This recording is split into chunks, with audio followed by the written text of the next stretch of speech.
been initiated. Please.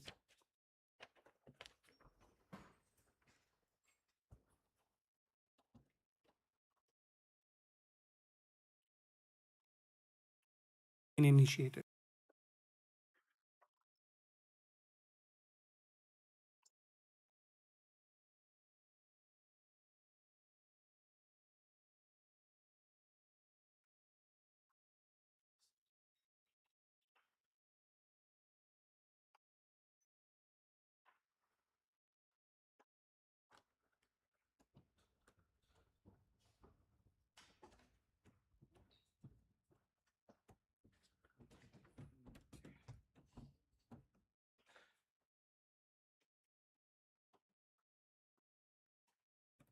Connected, right?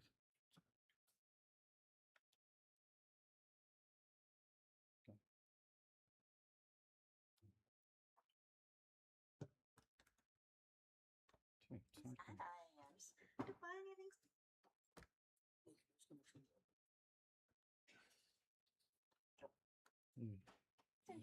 Close connection. Okay. No problem. Remove that. Thanks to these efforts, from establishing landmark institutes like the IITs and IIMs to pioneering space missions through ISRO, India has consistently harnessed science and technology to address societal challenges and strengthen its global standing. Thanks to these efforts, science and technology have become an integral part of India's policy processes. At the center of this shift towards evidence based policy making stands one name, Dr. Vijay Arunachalam. After serving as the scientific advisor to the Raksha Mantri, Government of India, Dr. Arunachalam founded the Center for Study of Science, Technology and Policy, CSTEP, in 2005, with a vision to bridge the gap between scientific research and policy making. Think tank. I set up a Section 25 not-for-profit company. It's totally research-based, looking at technological options, analyzing them in rigorous detail to see how appropriate that particular technology is for our country and how to modify it or how to innovate it to ensure the full benefits of technology are available to our people. Celebrating 20 years of advancing science-driven policy, CSTEP continues to uphold Dr. Vijay Arunachalam's legacy through impactful research and projects that shape critical policy decisions. Whether it's the Rooftop Solar Explorer, using systems thinking for comprehensive decision making, or assessing the real-time performance of low-cost sensors, CSTEP's work is not just informing policy, but also enabling real societal change. Our Rooftop Solar Explorer, or RTSC tool, hosted on the National Portal for Rooftop Solar, uses aerial and satellite imagery to map the solar potential of rooftops and support the PM Surya Ghar Muft Bijli Yojana. CSTEP also partners with state governments to strengthen power transmission infrastructure and to build the evidence for renewable energy-based EV charging, enabling truly green mobility in Indian cities. Our detailed emission inventories have also helped states and cities develop scientifically sound clean air action plans.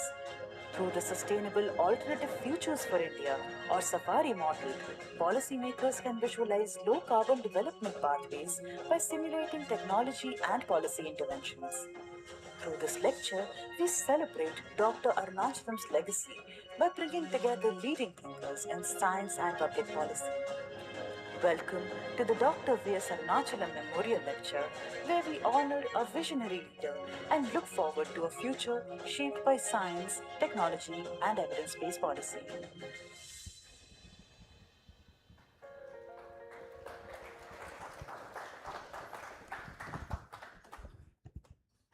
Thank you, everyone. I would like to now invite Dr. Dipankar Banerjee, Chairman of the CSTEP Board, to formally introduce Dr. V.K. Saraswat.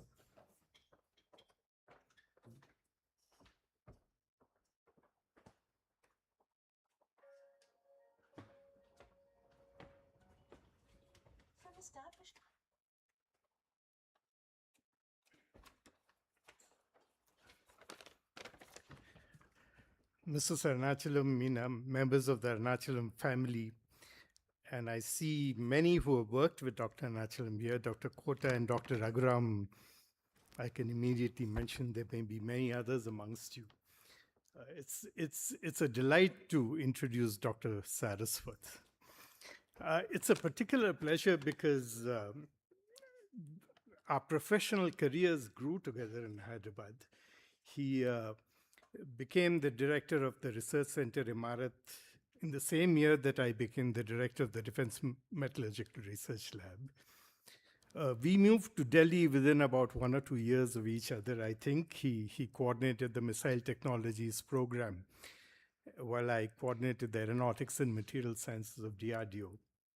But then our paths diverged. Dr. Saraswat went into orbit. I returned to the gentler pastures of the Indian Institute of Science.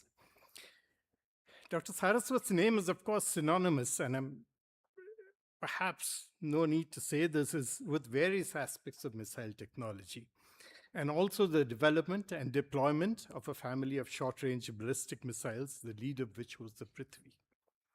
And then the conception and execution of our ballistic missile defense program, as well as various elements of our strategic nuclear assets and cybersecurity systems.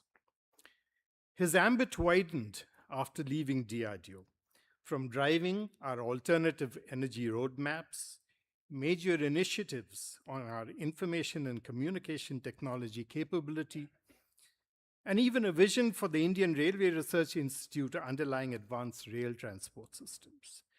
As a member of NITI Aayog, Dr. Saraswat has shepherded the methanol economy program and a host of other initiatives. I'm going to be deliberately brief in my introduction. I think we want to listen to him and not talk about him. But I will say that he's made a heartwarming transition from a small village, Morena, near Gwalior, to be truly at the forefront of our efforts to leverage science, technology, and innovation in our national programs and economic prosperity. For those of you who are in IISc and perhaps those of you who are in CSTEP, he attributes, and I just listened to an interview by him, so I mentioned this, he attributes this transition to his learning at the Indian Institute of Science as part of his master's program. And I might say that apparently he came to this program completely against the wishes of his father, who wanted to become an engineer in the PWD system. We are grateful that he chose this path. Dr. Saraswat, it's an honor to have you here with us today. May I invite you to give the Arunachalam Memorial Lecture.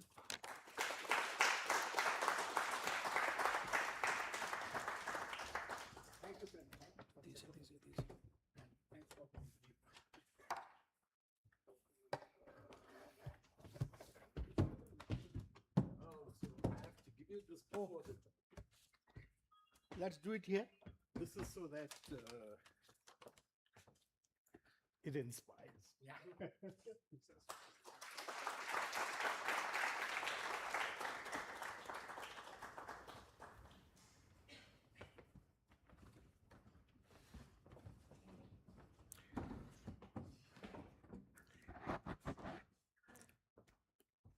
Good afternoon, Namaskar,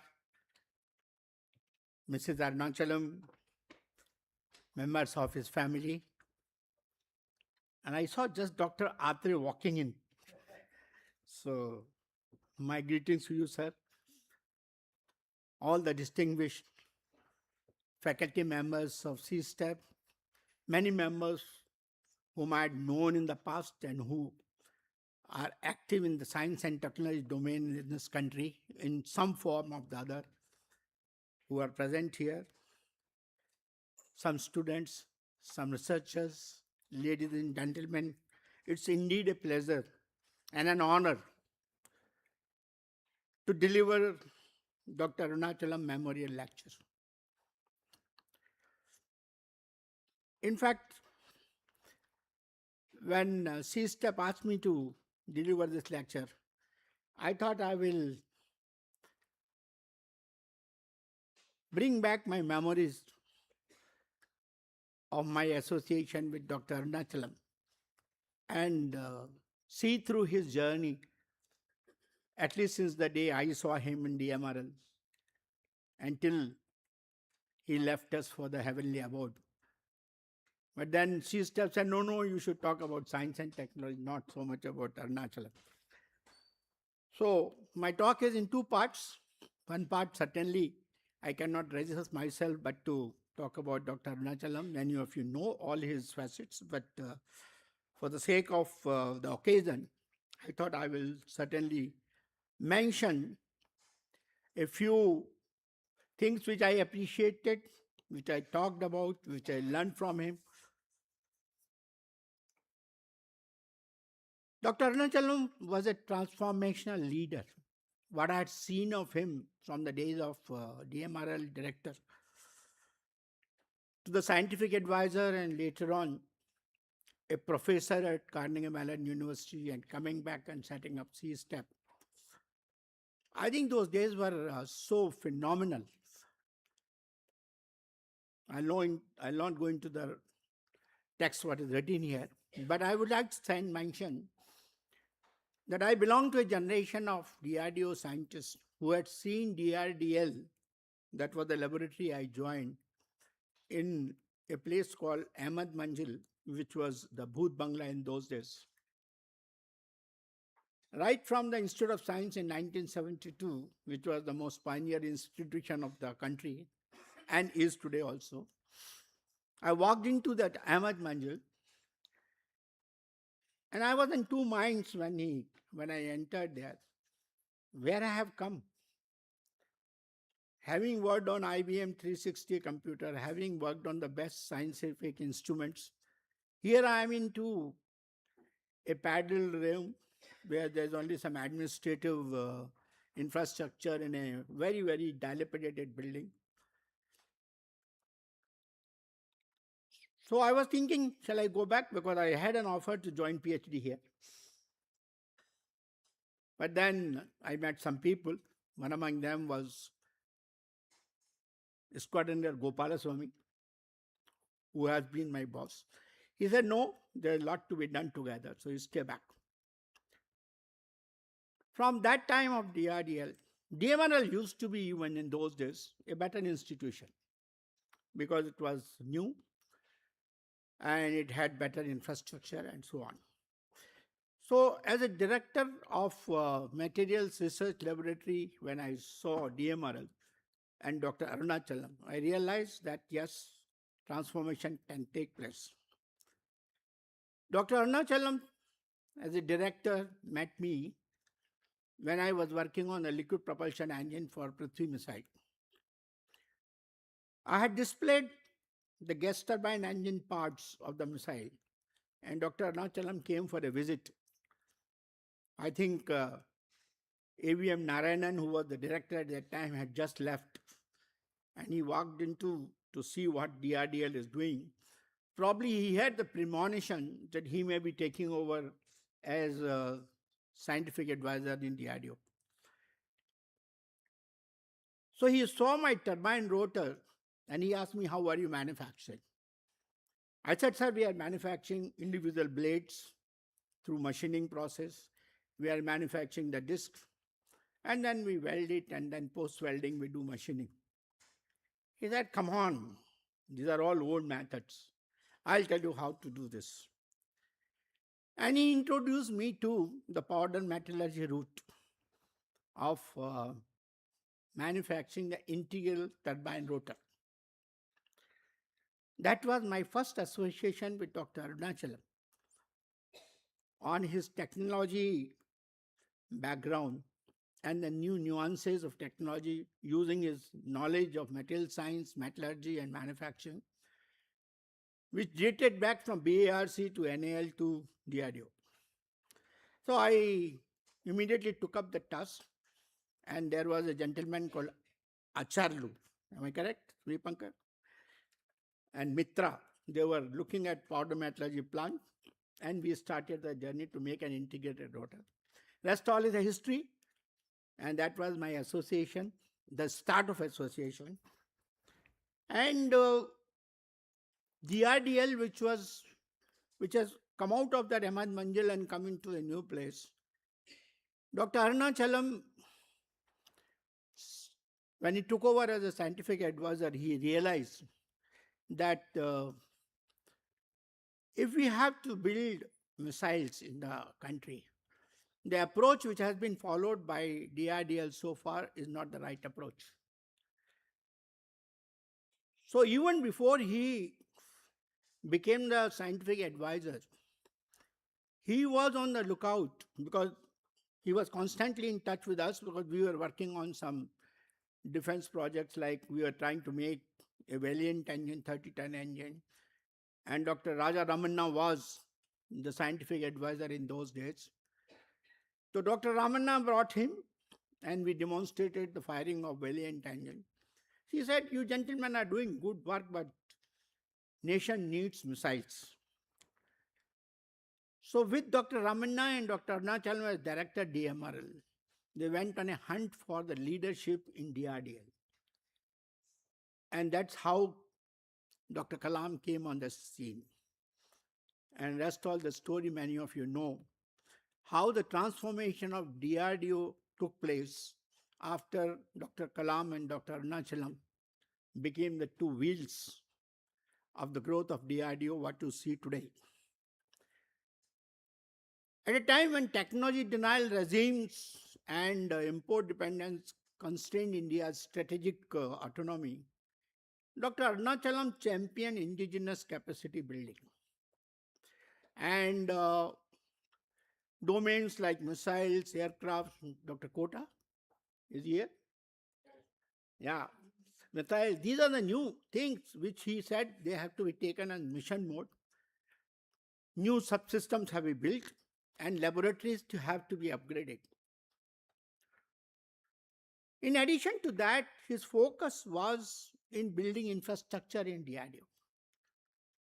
One story I want to narrate to you, many of you may not be knowing. I think Dr. Atre had come back from Canada, I don't remember by that time.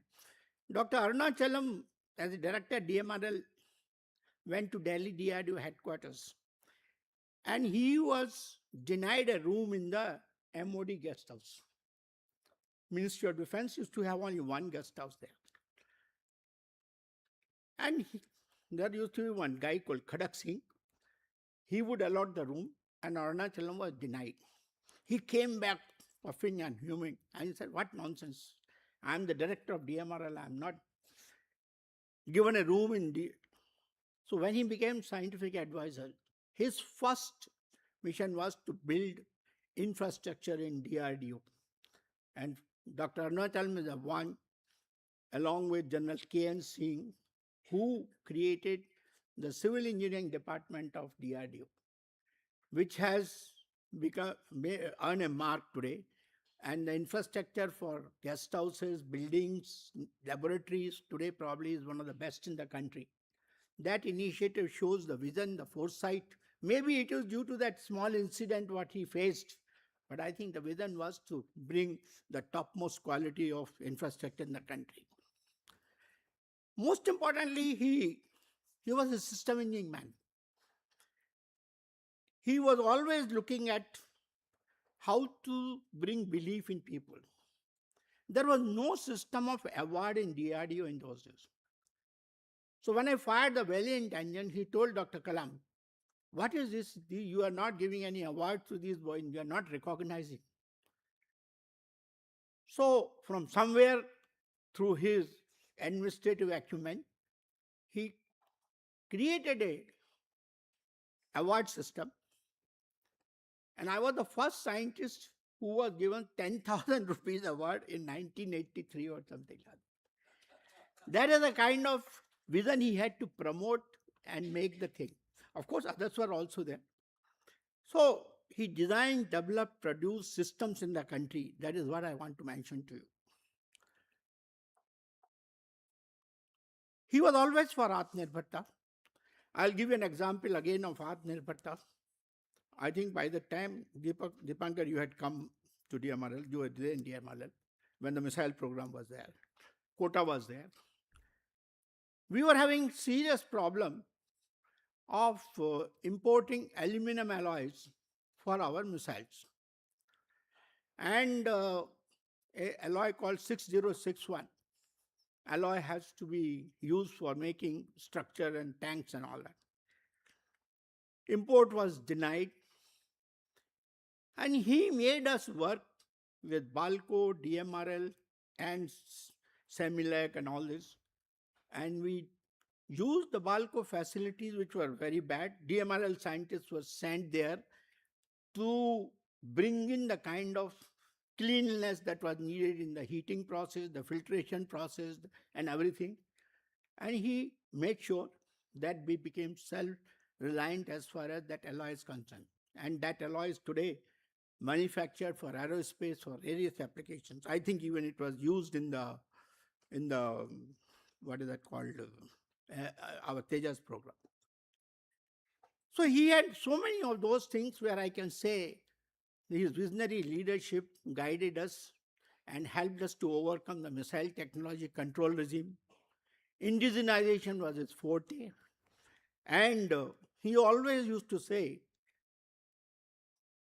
because he has come from different departments like BRC and NAL and all that, and MRL, publishing papers, he used to say DRDO does not publish papers.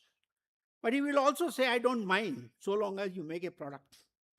The story which we are telling today, that the country has to become a product nation, from a nation of assemblers to a nation of product developers, is not today. I'm not hearing this for the first time.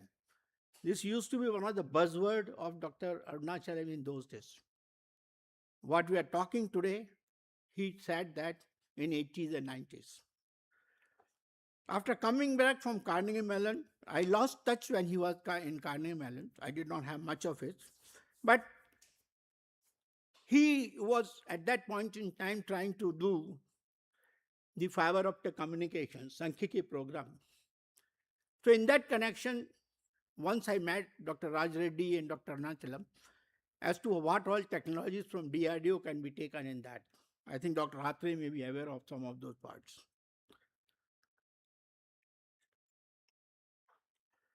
Then, of course, he came to CSTEP and he formed the CSTEP. At that point in time, he used to interact with me that DRDO is not doing enough in science and technology, what he expected it to do. And science and technology for social good is what should be done. Innovation should be the building, and we should convert all of this into a system where economic growth will be the underpinning parameter. So under his guidance, the center, the CSTEP, address issues ranging from energy and environment to industrial competitiveness, innovation systems, and human resource development. Dr. Arunachalam's core question used to be both simple and profound. What should a country like India do through science and technology to accelerate economic growth? When he was in CSTEP, this used to be his common question, and that should be to improve societal well-being. In line with what Dr. Arunachalam said to us, his vision and thinking, the biggest question facing us today is also the same: how to transform our country from a developing nation to a developed country through the vehicle of science, technology, and innovation. That is what we are all talking of. There are various approaches people have talked. In fact, I've been in Delhi after retiring from DRDO. Now it's almost 13 years. And out of the 13 years, I think more than 11 years in NITI Aayog. I find this approach that science and technology is the vehicle for growth is largely echoed by people like us. But when it comes down to industry, when it comes down to other administrative machinery of the country, there is only a kind of a lip service to this particular sentence, but other approaches are preferred. So there are various approaches. Among them, our Honorable Prime Minister has fortunately identified S&T with participation of youth. as the main strategy for this transformation. Honorable Prime Minister has said it is our scientific capabilities that will determine our ability to overcome challenges which lie ahead in the areas such as climate change, clean energy, environment-friendly technologies, water management, affordable health care, food security, biotechnology, and so on. And basically, the research has to come out of the laboratories, he said, and quickly find wider acceptance in the society. So now, in continuation of that vision of Dr. Arunachalam, and what our Honorable Prime Minister has said, I am going to present to you how to make India a Viksit Bharat in 2047. For that, the best thing is what we are expecting for India to be Viksit in 2047. The roadmap is that we should be able to achieve sustainable economic growth, poverty reduction, innovation, science and technology, and environmental sustainability, and an inclusive society. That is what we are looking at, where all citizens have access to quality education, healthcare, and opportunities for advancement. And we had set some goals for that we will be a $30 trillion economy. We will be, in Hindi, Delhi we call it Atmanirbhar, self-reliance in S&T, sustainability and carbon neutrality, and job creation through deep tech industries. I'm using this word exclusively here because there have been a lot of efforts where without deep tech also jobs have been created. So there are 4 pillars of Viksit Bharat.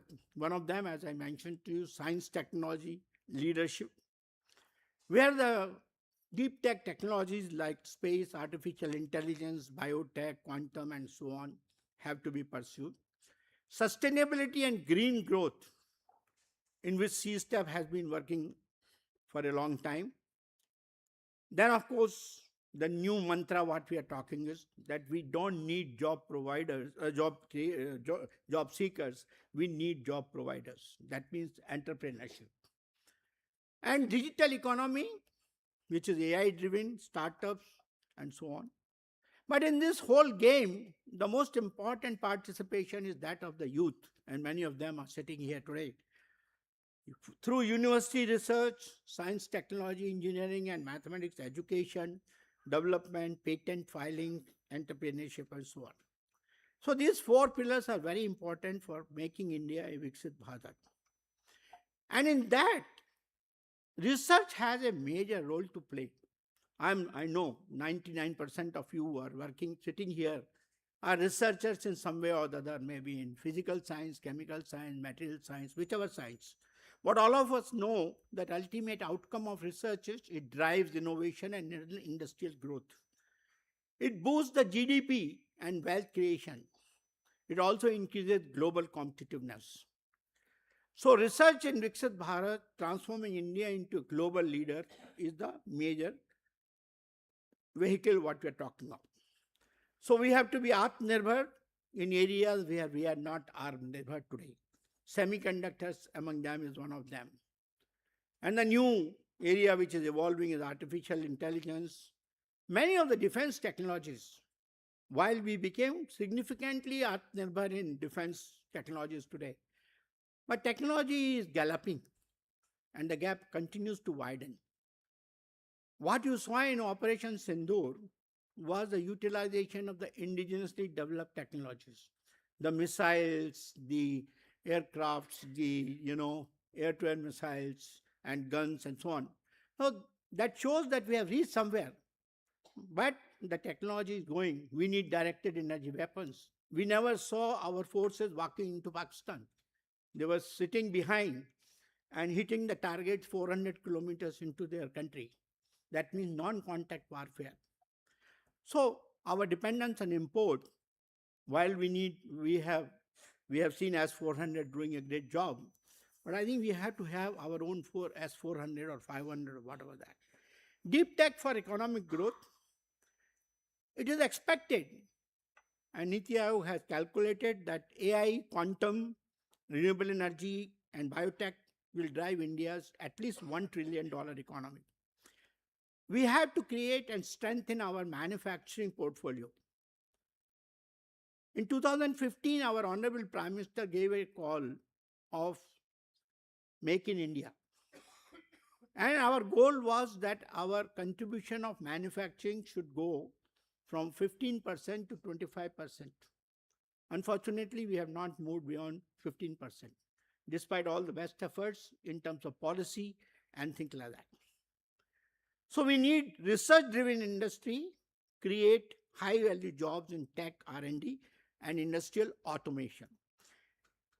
Then, of course, critical national challenges which we are facing today: climate change, energy security, healthcare, agriculture, all need science-based solutions. Now, we have been doing research for last 78 years, at least we know. Before that also, there were great scientists like C.V. Raman and so on, and Bhabha, and etc., etc. But research should be transformed now. And that is what our Honorable Prime Minister said in the Indian Science Congress. When he said that science for society, research for generating knowledge is not enough.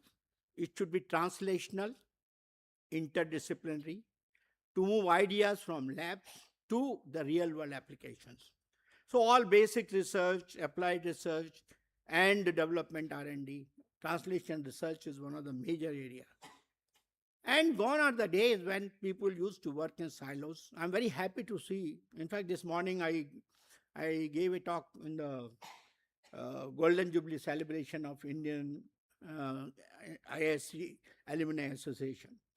I see a distinct change even in this institute, where there is multidisciplinarity, cross-disciplinarity, transdisciplinarity, interdisciplinarity. This is taking shape. I think that is what is needed now also. Some numbers will tell you why research and innovation must lead the way. Almost every nation that has leapfrogged in the last 50 years has done so through strategic investment in the research and innovation. These numbers are very clear. China today, R&D investment of GDP is 2.6%. Their strategic focus is on 6G, semiconductors, and quantum.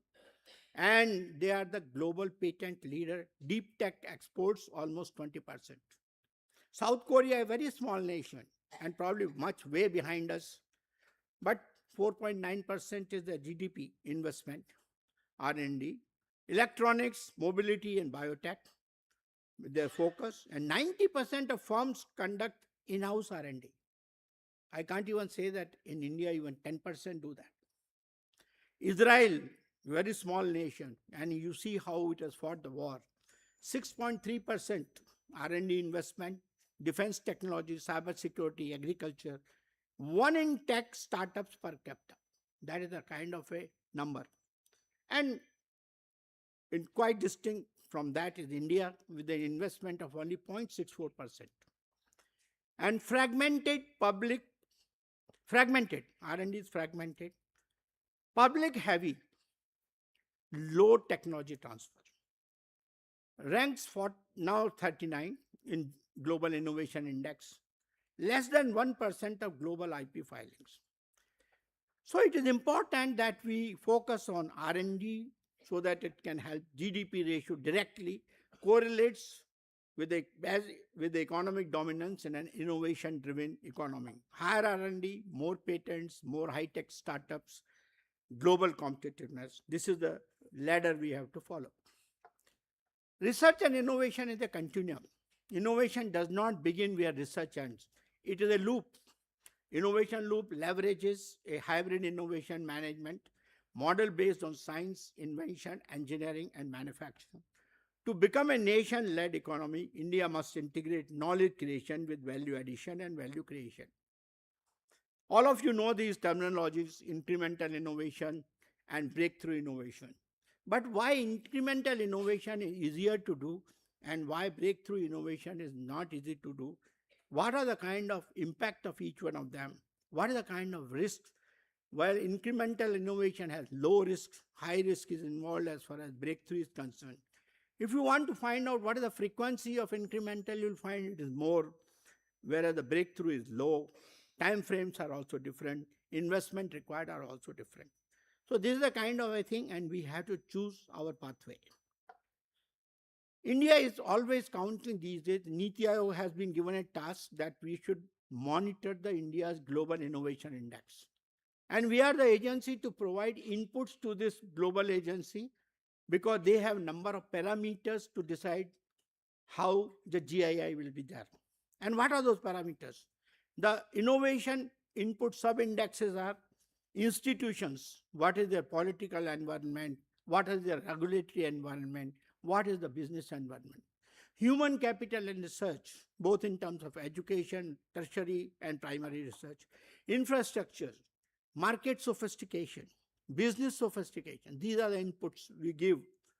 And they are also looking for output-based indices. For example, knowledge and technology output and creative outputs. They are also looking at that.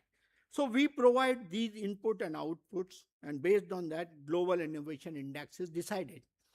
The message I want to give here is that merely doing research is not enough. It is the research ecosystem. The research ecosystem that delivers the kind of index. India coming from 81 or something in 2015 to 39 today. And we have been warned this time that in certain indicators, India is not doing well. If you don't amend, you are likely to lose this position 39. So this is the kind of ecosystem change we have to bring in. India is today at the crossroads of innovation. R&D is not just discovery, it's about creating value. For India to become a 30 trillion economy by 2047, we must transition rather from a R&D consuming nation to R&D exporting powerhouse. Where we stand today, despite producing one of the highest numbers of the STEM graduates annually, 2.5 million engineers per year, India struggles to translate their intellectual capital into globally competitive innovations. We are 39 on Global Innovation Index, but still far behind Switzerland, USA, China. Nations that consistently invest in R&D outperform in global technology markets. This is the GERD, what is called the gross expenditure on R&D. Here you can see the table clearly shows India in the red sitting in the bottom. In spite of the fact that our GRD has improved quite a lot, 1,27,387 crores. But in terms of comparison, we are still sitting at the 4th rank. So it's not enough. And where is this investment being done? Government, business, higher education, or private NGOs or non-profit? The colors indicate very clearly. The dark blue is indication of government. If you see, most of the agencies, US, UK, South Korea, Russia, the government investment is not high. Business investment is more. India, 56.1, and business is 36.8, and education is 7.1, and there is no investment from private non-profit. So this indicates that it is entire research ecosystem in this country is government driven. It has to change if we have to reach the kind of numbers we are talking of. Today we are, of course, transformed quite a lot in the last 10-12 years.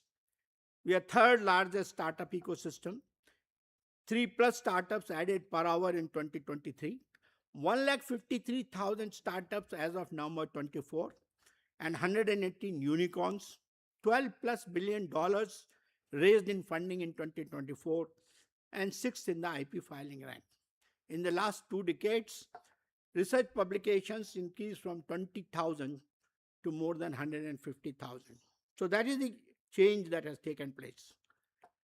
The technologies which have been identified by India today are listed here. Many of you are practicing research in this area, whether they are nanotechnology or robotics or automation or AI. All of them are very important, but they will define the next decade. If we are leaving out some of them, Only thing we have to identify, we will suffer. We have to identify which area we have to do.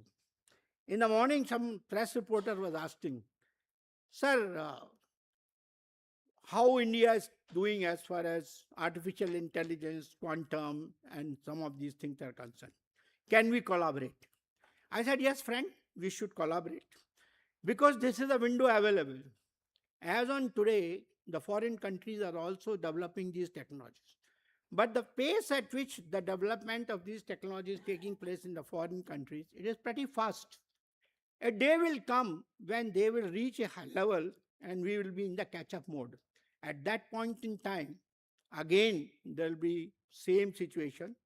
There will be constraints, there will be controls, and then you will be denied some of the major technologies which control the economic growth. So this is the kind what we have to change our trajectory from a catch-up mode to lead role. And we have to look sustainability. Research has to be done for sustainability. So from a 3R concept, we have to change to 6R sustainability compass. We should go for rethink, refuse, reduce, reuse, repair, and recycle.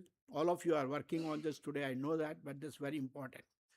The sectors which are driving research and innovation, IT and software, this has been India's forte for some time. Now we are looking at green transition, global leader, third largest in solar energy production. Net zero emissions through scientific and technological innovations, aiming for sustainable growth. I want to give a story here. Net zero, everybody is talking of. We are thinking by doing solar, wind, and all that, we will achieve net zero. But we know that even to meet the growing demand of energy in the country, by 2030, demand will be 930 gigawatts. And in that 930 gigawatts, this method will not work. You will still continue to use coal as a major source of energy production. Today, we are in the region of 56%. This may come down to 49%, but still remain. And our predictions say that even in 2070, when we want to become net carbon zero, the coal-based technologies will be still 10%. The basic technology where research is required for it to bring it competitive products is by using coal in a clean coal technology methods. The research work, Professor Dasappa is here, the research work which is needed for the clean coal technologies in India, developed in India, and then become competitive, it is not happening. Very good work is done at a very low scale. At large scale, neither the investments are coming, nor the industry is happening. And hence, when Government of India has given a call for coal gasification to be done at large scale to produce either chemicals or energy, we are still going to foreign countries to bring technology for gasifying Indian high ash content coal. And none of these foreign countries have Indian high ash content coal. So this is the kind of dichotomy we play. The work of Dasappa is not being taken to a scale which is essential for bringing economy. And that is the kind of a problem we have to solve as far as green transition is concerned. Healthcare, we have been doing very good work in the vaccines, but I think in the area of medicines, we are still a chaser. We need to design the drugs ourselves and go in that direction. Nuclear energy. You know, the Shanti bill has been, Shanti, atomic energy bill has been presented to the parliament. We have a target of 100 gigawatts. We are now bringing the private sector into the fold. We are changing the Atomic Energy Act. But the journey in the last 70 years has been so slow that if we don't accelerate now with the research in areas like thorium utilization or fusion energy research. Recently, I went to CERN, not CERN, what is that? ITER. And ITER is a really tremendous technology complexity. I saw one distinct feature there, although it's a 7-nation project. In that project, only 25 Indian engineers were there. and there were more than 250 Chinese engineers and technicians. Those 250 are rotated every 2 years, and they take technology to China and set up the fusion reactor there. You might have read that China is announcing that 2029-30, they will be doing the fusion tokamak. So we have to really triple the contribution of the nuclear energy through our space exploration. We are doing better. Defense, we are picking up in private sector. Biotechnology, valued at 80 billion in 2022, now it has become 150 billion, and more than 9,000 biotech startups are there. Semiconductor, all of you are aware, the kind of initiative government of India has taken. I hope that we get our own semiconductor foundry, ATMPs and so on. But AI, we are 5th globally in AI investment.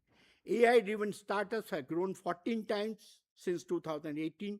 AI workforce is projected to reach 1 million by 2030. There are challenges in innovation. Brain drain, slow technology transfer, research publication bias, inadequate research culture, limited interdisciplinary research, underinvestment in R&D we discussed, limited funding. We have a major problem. Early stage innovation we are funding very well now. But funding in the value of debt, TRL 4 to 7, we don't get funds from any source. I'm sure many of you must be facing this problem. So that is our major problem. Lack of autonomy, infrastructure deficiencies in some cases, and low industry-academia collaboration. So due to these challenges, research in India is not leading to enough market-ready technology. 90% of Indian research remains theoretical. Less than 10% of startups originate from universities. Only $2 billion in funding. 10 unicorns valued at $350 billion, but only 15% are deep tech. Fintech and e-commerce sectors leading startup growth, but deep tech remains underdeveloped. And that's why we are dependent on imported technology. Whereas USA, over 50% of unicorns come from university research. China, 60% of AI startups originate in academic labs, and their 30 billion funding is there. So that is what we are looking for. Government initiatives are there. Today you are seeing many things have happened, including ANRF and many NEP and things like that. I hope all of them will change this kind of a problem what we are facing today. The many schemes of Department of Science and Technology, DBT, BIREC, and they are likely to bridge the gap between academia and industry and reduce the dependence on foreign technology. There's a very good model I want to mention which has happened. Yugma model, bridging academia and industry. This is by what is called Wadhwani Foundation. A policy that embodies principle of confluence between academia, industry and government. 1,400 crores collaborative investment between GOI and Wadhwani. Wadhwani School of AI, National Co-Funding Framework with ANRF, and Wadhwani Hub for Biosciences. This will bridge the traditional silos between academia and industry. And idea is that innovation will become competitive, economically productive, and socially transformative. Similar scheme is there like PM Vidya Lakshmi scheme, which integrates education financing with skilling pathways. 7,000 internships and innovation cells have been established across higher education. All of you know the NITI Aayog's Atal Innovation Program. I won't dwell on it. It has made a tremendous difference in the schools today. We have more than 10,000 adult tinkering labs, 72 incubation centers. We have startups supported. We have mentors of change. And a lot of work is being done now in other higher institutions also. So knowledge generation should be to product development with high value addition and market penetration. That is the mantra of Dr. Arunachalam also, and we are following it now. So from research to business is the work we have to do. So we have to identify market. I was very happy to see in this, they have put some exhibition and some of the youngsters have put up the stalls. The work which is done in ISC is being converted into products. Somebody has done a chip for beam forming in a radar or a seeker network. I was impressed by the young people. So this is the kind of Looking at market, what we are looking at. Develop a business plan, leverage university resource, safeguard IP, and so on. Another thing is the steps for commercialization. We are taking it to TRL4, sometimes falling into valley of death, and 6 to 9, many times it don't happen. So there is reason for that, because technology transfer offices act as an intermediary between researchers, industries, and investors. Only 5% of the Indian universities have dedicated TTOs. And recently we did survey in our NITI Aayog for 110 universities and some of the higher educations also. The person who is in charge of the technology transfer office is the most unwanted person in that university. So that is the kind of service, lip service we are putting. Actionable steps are improve the policy support, patent facilitation, industry outreach, seeking innovation-driven solutions. Startup incubation, we have to take steps in terms of lack of PhD-led spin-offs. I think PhDs have to be converted into. Ashok Mishra, as a director of IIT Bombay, started this when he was, I think he was 90s, early 90s, if I'm not wrong. And that has picked up very well there. After came IIT Chennai and so on. So I think it's happening, but it needs to be accelerated. This is what happened in Israel, this is what happened in USA, where 50% of deep tech startups emerge from the academia labs. Action is increase university-linked incubation centers, improve public-private partnerships. Venture capital engagement. There's a misgiving that we can follow America or we can follow Europe, where there's a lot of venture capitalists available. Unfortunately, Indian ecosystem of venture capitalists is risk-averse, and not many of them come forward. Only 14% of Indian VC funding goes into deep tech startups, compared to 40% in China and the USA. So tax incentives for the deep tech investors have to be given. Government-backed VC co-funding, university VC matchmaking platforms have to be created. Incubators, TTOs, all have to become as part of this connecting R&D, tech transfer, and startup culture.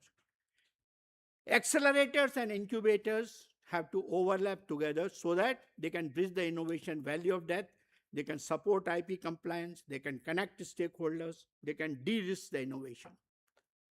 The weak link in India's startup ecosystem, I want to mention that. The metrics are total recognized incubators, only 1100. Accelerators formal, less than 200. Active TTOs with legal IP and stuff, less than 100 nationwide. IP to license conversion from public labs, less than 5%. Startup from public funded R&D, less than 1.5%. Incubators with TRL tracking or commercialization matrices, less than 20%. So these are the matrices. So due to underdeveloped, underfunded, and unevenly distributed incubators, TTOs and accelerators, India's startup economy risks being idea rich but product poor. So wide R&D base we have good translation and support infrastructure now, but incubators are coming down and few startups are emerging. That is the diagram showing here. Sectoral approach has to be followed for Viksit Bharat. Innovation in technologies, AI, quantum, cyber, bio, social welfare, inclusive development, healthcare, education, and social inclusion. Industry, manufacturing industry 4.0, advanced robotics, additive manufacturing. Energy, we have to put a major force behind fusion energy. I don't know how many institutions in my country today are engaged in really deciphering the mystery of fusion. Once upon a time, Andhra University used to do a lot of work on nuclear energy. Even that has subsided. There are some universities were doing, except the Department of Atomic Energy and the one lab in Ahmedabad. I don't think there is much work going on. Whereas if you look at other nations today, I visited Russia also. There is one nuclear energy institute which is working with their own tokamak on doing the fusion work. I think we need to go, if we have to achieve small modular reactors. We have to support the industry. Otherwise, what will happen? Industry will go to America, Russia, and all that, and all the foreign technology will come. And again, you will be dependent on all the equipment, maintenance, fuel on the for the energy of the future, for the data centers, for the other things. So SMR technology, nuclear fusion, green hydrogen, they have to be done. Hyperloop pilots, predictive urban infrastructure, and that was one of the major area in which Dr. Arunachalam wanted to work. Predictive urban infrastructure using digital twins. That was he used to say how to control crowd, how to ensure, identify the bad elements and things like that. Good governance and security, law and order, sustainability, these are some of the areas. We have opportunities for global collaboration. If India wants to really make use of them rather than merely keeping it in the files of the departments of various science departments, these collaborations which exist today, they have to be made use of, like Indo-US Science and Technology Forum. We should use AI, quantum, health tech, renewable, Indo-Japan AI and semiconductor research collaboration. We have all of them in place. We have Horizon Europe, Indian Strategic R&D Partnership. We have Indo-Germany AI and Deep Tech Research Hub. We have Indo-Australia Space Tech. So I think amplify research impact by engaging in global collaborations, gaining access to cutting edge infrastructure, joint funding, and commercialization pathways. Recently, Mr. Putin came. They came with a single agenda. Because Russia is being isolated by Europe and America, they said we should work with India, and existing platforms what they are in between Indo-Russian science and technology collaboration, which according to his team have not given much output over the last so many years, should be, he didn't say close them, but should create a different platform which is monitored from the top, jointly funded between India and Russia, and autonomy for spending that money on dedicated research projects. And this is the kind of offer people are giving. If we can take that, I think it will solve many of our problems. So friends, my way forward is budgetary gaps and funding strategies have to be done. Increase R&D funding to at least 2 to 3%. Private sector participation. Encourage private investment in R&D through PPP. Fortunately, we have now this 1 lakh crore for 50 years, which has been RDI fund has been announced by the government, for which now the mechanisms are being found so that they are more autonomous and they don't get mired into the labyrinths of the bureaucratic system of the various science departments. So they want to bring some very, very smart corporate people to run it for us, so fund managers and so on. I think that will help. International collaborations I mentioned too. I think gaps in the R&D ecosystem, innovation capacity, innovation hubs and translation research in different areas, boost indigenous research, expand the research fellowships and grants to encourage indigenous research, strengthen technology transfer, sociological and educational gaps. I think STEM education reforms, implement AI, robotics and coding programs in public schools to foster early interest in science and technology, bridging the gender gap, launch scholarships and mentorship programs targeting women in STEM. In fact, that statistics we did in NITI Aayog, we find that STEM, up to 12th class, women are more compared to men. But after 12th class, the ratio changes. Something happens that after 12th class, they don't take up the STEM subjects. I think we have to undo this. We have to make more reforms in the governance and policy. We have to streamline regulations for innovation sectors. One of the biggest things is the management of science and technology in the country. We have to have a relook at that. Simplify intellectual property regulations to encourage patent filings. And data sovereignty. We should be very, very careful about it. I want to give you a very simple case which came to my notice. All of us are doing wind energy today. Many of you are doing research. Some of them are in market. You know, all the wind farms in the country which are directly connected to the grid, the controller which is between the wind and into the grid comes from China. And the data from that controller is directly going into the data centers in China. And they have a control that they can do whatever they want to do as far as our grid is concerned. That is the kind of problem we are overlooking when data sovereignty is concerned. So friends, to conclude, I would say India's future in research and innovation depends not only on funding science, but on engineering and ecosystem. Research can evolve into invention and invention into impact. And that is what Dr. Arunachalam wanted. That is what I want. And that is what all of you as scientists in this community wish, that your science goes to market. Thank you very much.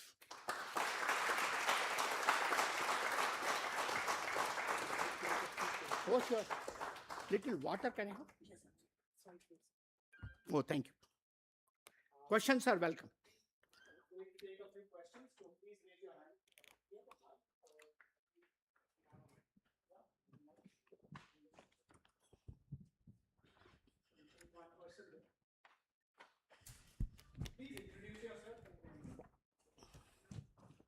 Hello. A very pleasant good evening, sir. My name is Ayush. I'm from the Hindu group. I have two questions, sir, for you.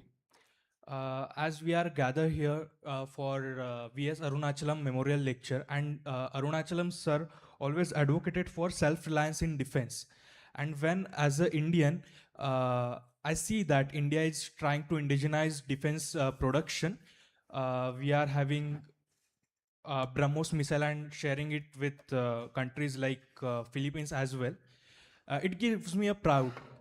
But unfortunately, some incidents happen, which happened few weeks ago in UAE, where our Tejas crashed.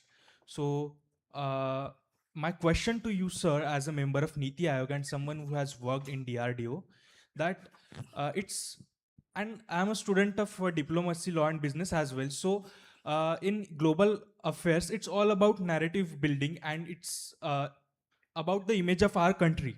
So how other countries perceive this, and how India is challenging these concerns.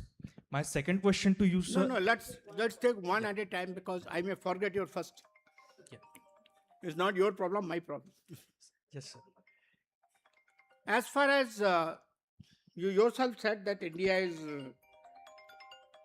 doing reasonably well in changing its course as far as defense indigenization is concerned.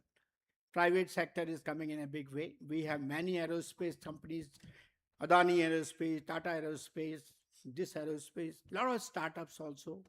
And the ecosystem of innovation in defense has been strengthened to IDEX and so on.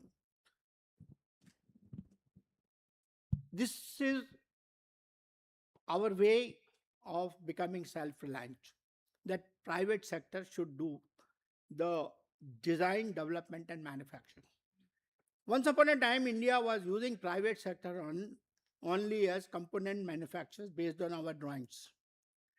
And they used to supply components, subsystems and so on. From there, they have graduated today, that there are companies today who are able to make a satellite, who are able to make a launch vehicle, there are maybe drones and so on. We will not go into the details of how much is the import content and things like that, because variations are there. Criticism is always India's forte. You talked of Tejas, the narrative you have to build. All countries who have exported weapons to other countries have exported by not saying that BrahMos failed, their BrahMos failed. They only said their BrahMos is done very well. India is the only country which will highlight its failures to the global community. It is a problem with us. We are our worst damaging critics. You could be a critic of yourself, but on the national, international, global forum, are you telling me that F-22 did not fail? Are you telling me that F-35B or whatever that UK aircraft which was parked in Kerala airport for how many months and they could not take it back? Did they come back and tell us what happened to it? Was it a manufacturing problem or was it a problem? No. But all Indian newspapers are writing about Teja's failure, not even knowing why did that happen. So we have a problem of cultural problem because we always think in Brahminical way of doing things. Good to be Brahminical, but you cannot be Brahminical to damage your own cause. So that is the answer. Rest all technically we can discuss why Tejas failed and all that. That's not the forum here. I can tell you why it failed. That's a different story. But the fact is, narrative is important. And if you damage your own narrative by writing time and again about your failures and not showcasing your successes. I, as a secretary, and Dr. Atre is sitting here, he was also secretary, maybe my friend Tejas Kota is there, who also faced. The kind of criticism of Indian DRDO we faced from the Indian press, we only know how much it hurts and what image it painted in the global community. And today in Operation Sindoor, all of you are clapping, yes, Indian systems are working. So I think newspapers, magazines, critics who write, the famous writers have been there from 1970s, I've been seeing. Some of them are TV reporters now today. I mean, they all have only one cause: criticize DRDO, criticize atomic energy, criticize it. It's not the cause. You should highlight your achievements. Narrative is important. If you want to sell tomorrow Tejas, you should build a narrative that this accident is not due to poor quality of Tejas, is not due to the design of the flaw in Tejas, is not due to manufacturing problem. It could be a reason which can be assigned, which is non-consequential. So I think we have to change our narrative, and friends like Hindu you are, I think you have to play a major role in that. So, may,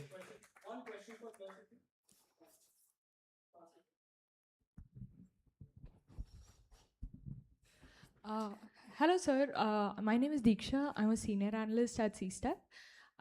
So, in your way forward, you had talked about how our STEM spaces need to be more inclusive, gender inclusive specifically. Along parallel lines, do you think there should be reservations in the private sector also? Basically, this is my personal opinion. I don't subscribe to this theory of gender discrimination. But statistics reveal, and Indian culture reveals, that women has been given a secondary role in all aspects of life. And to make sure that both the genders contribute to the economic growth, if there has been an injustice that has been done in the past, I think we should correct it. And hence, there should be equal emphasis given, even in private companies, for giving better space for women to perform. But I want to say that this, even among the women, while there could be reservations, percentages, and so on, but quality should not be compromised. In any reservation, I'm of the opinion, quality should not be compromised. Because if you compromise on quality, you are making a major damage to the country. You are creating a system which is suboptimal, inefficient, and non-delivering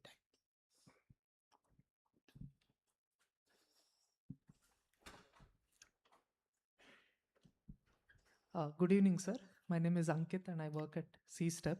So I just had one question regarding, you spoke a lot about research, right? So I just wanted to understand if NITI Aayog has had any kind of assessment of what kind of policies that our peers at the global stage, say China, Japan, South Korea, etc., that have pursued in the research space, and what has worked for them, and what are the learnings we can take, if there's anything you can tell in brief. A lot of comparisons have been made.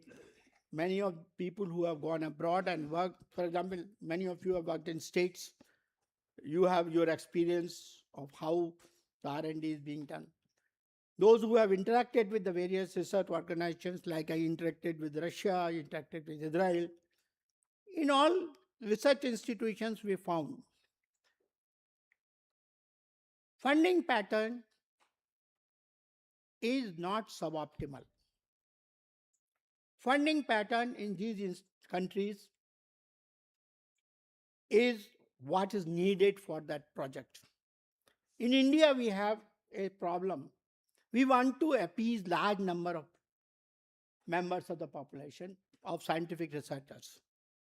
We have limited resource, and as a result, we give subcritical funding.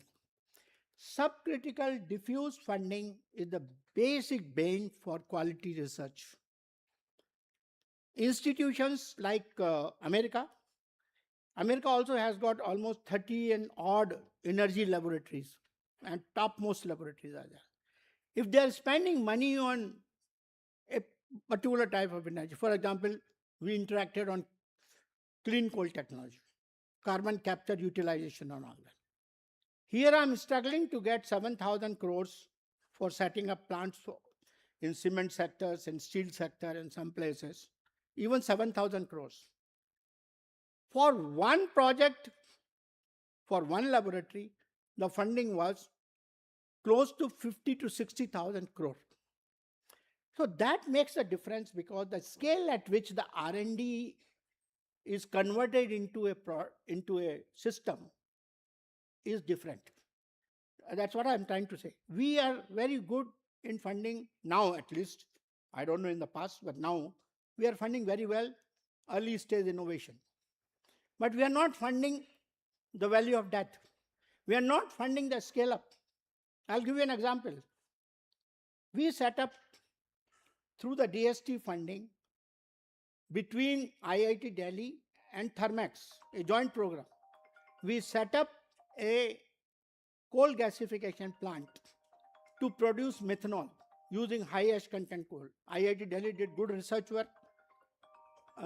They did the nice, what is that called, plant design, and it worked very well. Mumbai police name has been suspended. So they are all, they're doing, now that plant is working. It is producing 1 ton per day of methanol. We have solved all problems. But when it came down to setting up a 300 tons per day plant, neither the private sector is ready to invest money, nor the government, anybody is ready to give money. So the technology which has been developed will now become dormant. It will not scale up, it won't go to market. Now, this happens not only here, this happens in most of the sectors. This happens in health sector, it happens in drug design, it happens. Fortunately, in vaccines, because we have manufacturing facilities set up, so that's how we are probably the best exporter of vaccines today. But rest of the sectors, we suffer. So that is the problem. Take one final question. Thank you, sir, for your very insightful talk. My question is about the startup ecosystem and specifically how it applies to IISc. So I'm Rohit. I'm a PhD student at the Materials Engineering Department. I was also a UG student here. So the problem is sort of twofold. At the PhD level, I see that none of my peers are really interested in starting up. They don't see it as a viable option for their careers. And on the other hand, I see that we are in Bangalore and there's a lot of deep tech startups here who are doing very well. But somehow we don't know about them. And if IISc students don't know about them, then the rest of the country, like by extrapolation, is probably pretty bad. That's one factor about the PhD, like how the PhD students look at the startup ecosystem. For a UG student, it's even research itself is doesn't seem like a very good career path in this country. Like a lot of my UG students here, 95% of them don't think about coming back to India, right? So what can be done about this? What can be done about increasing the consciousness of the startup ecosystem? I mean, of course, there is a funding problem. Of course, we need to do better. But even the companies that are there already, they don't reach us somehow. So what can be done about that? I'm really amazed to learn that you don't have information about how many startups and what they're doing.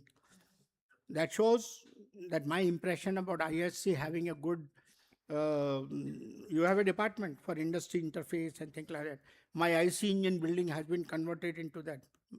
I studied in that building. Now it is a industry hub or something.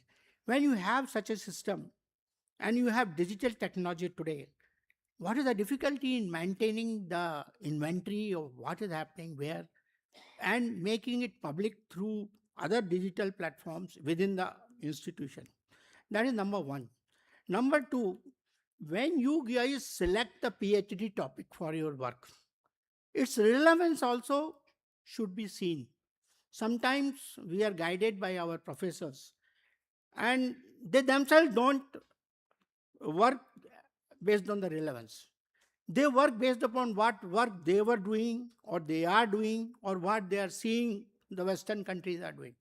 So they select topics based on that and give it to you, but that work may not be relevant for Indian market, for Indian startup system. So the buzzword on that in Delhi we talk it relevant research. I don't want to use that word here because I found a Hindu guy is also sitting here. I don't know what he's going to write. But the most important part is Indian research has been bracketed as additive and repetitive. Our percentage of original research is rather low. And so long as you are not, and the original research you will do when you look at what the country needs. Today, if you are looking at artificial intelligence research, I'll give you an example. We are all doing LLMs. We are using LLMs developed by different countries. They're not based on any Indian language. They're not based on any Indian database. Don't you think for Indian system, we should build our own LLMs based on Indian language network? Different languages. We have South Indian language, North Indian language, English, Sanskrit, whatever that. So we created this, and our Honorable Prime Minister was the first one to point this out. And that's how we initiated a program in MIT called Bhashini, where we are taking some Indian languages and building large language model. So this is the problem with your PhD boys not able to do application-oriented what research, what the market needs. So my request to all the professors, all of them is change this trend. Work on topics which are relevant to the market. Work on topics what the country needs. If I am saying that kinetic energy weapons are needed for the country for fighting the future war, I should build laser weapons. I should build particle weapons. I should do research in that area. For 10 PhDs I can produce. If I'm going to do quantum computing, quantum communication, quantum sensing, I should have photonics being done right from component design or research on with different kind of single photon detector, receiver, or whatever that. All of them I should be working on. But no, we will be doing something else in quantum. I don't know what we will be doing. So this is what we are correcting to the National Quantum Mission at least. I am part of that, so we are correcting that. Thank you, sir. Please have a seat. We want to felicitate. Sir, if you can just sit down, we'll felicitate you. No? Okay. Okay.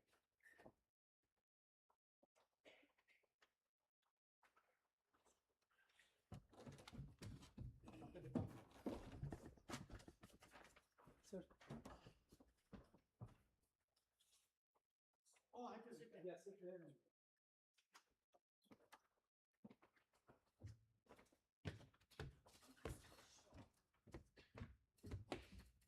Can you do it all in the standing position? Sure, Dr. Dipankar will have to. Right. I feel very uncomfortable. No, that's okay. Dr. Dipankar has not had this opportunity before. So it's great that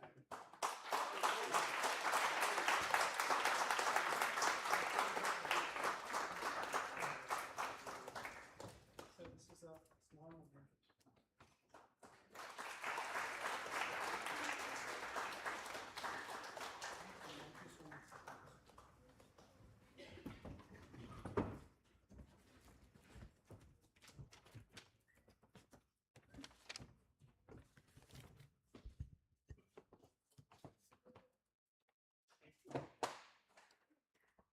So it's my privilege to propose a vote of thanks. First, heartfelt gratitude to our esteemed guest speaker, Dr. Vijay Saraswat, for his very insightful lecture on our way forward. I think this is the type of inspiration our youth and our people in the research establishment need. Your examples, delivery have inspired it all, and especially on the elements of Viksit Bharat for 2047. We extend a sincere thank to the team at CSTEP, Rupa, Lalita, Shantini, Preston, Bhavna, Merlin, Srireka, for putting all the work to putting this event, which was very seamless and smooth. Thank you to the Material Science Department and the Director's Office at ISC for being gracious co-hosts and allowing us to use and host this event here at the ISC Faculty Hall. Appreciation also to all the participants for your active involvement and questions. And thank you for participating in this event honoring the memory of Dr. Vijay Arunachalam. High tea will be served in the adjoining hall, and I hope you join us there. And I look forward to seeing you all next year at the next Arunachalam Memorial Lecture. Have a safe journey and have a good night. Thank you.